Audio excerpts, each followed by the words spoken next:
kangau ki tamaki, karu te whenua, kamate te marama, kataka ngā whetu i te rangi, ka ara waikato i te rua, au e ha,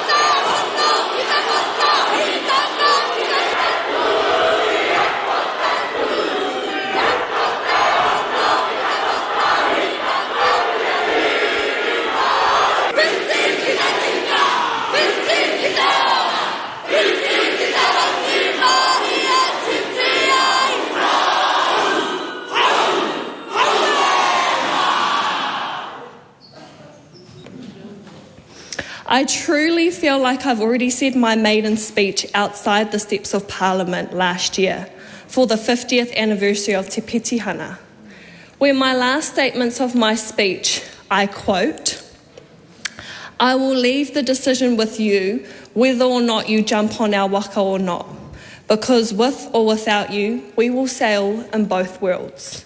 We've come so far, but we've got a long way to go. Aotearoa, te whare paremata, are you ready?" A whole year later, we can say we have made it inside the house and we have arrived. We are here. We are sailing. We are navigating, just like our ancestors once did. In the biggest ocean in the world, Te Moana Nui a Kiwa, even though some others aren't even jumping on the waka kotahi.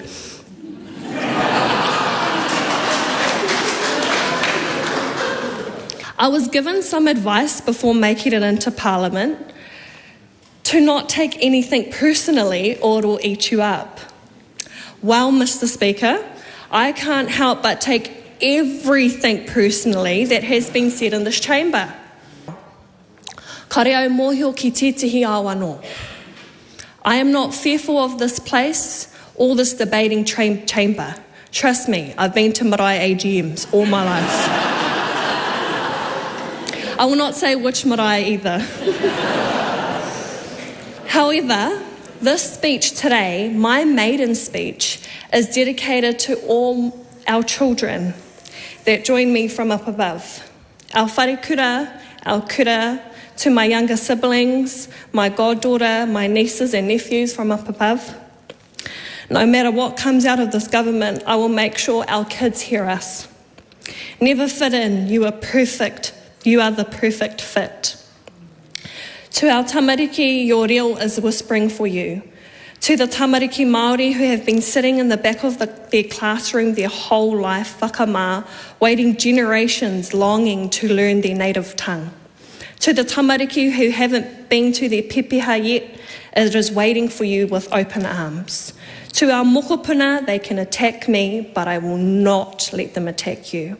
Our first words we spoke in this house was an oath to you.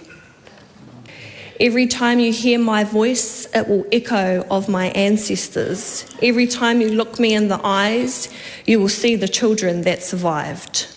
Over the next 3 years, you will see history rewrite itself without a pen. See you at Tūranga Waiwai on the 20th. Nō reira, tēnā koutou, tēnā rā tātou, katoa.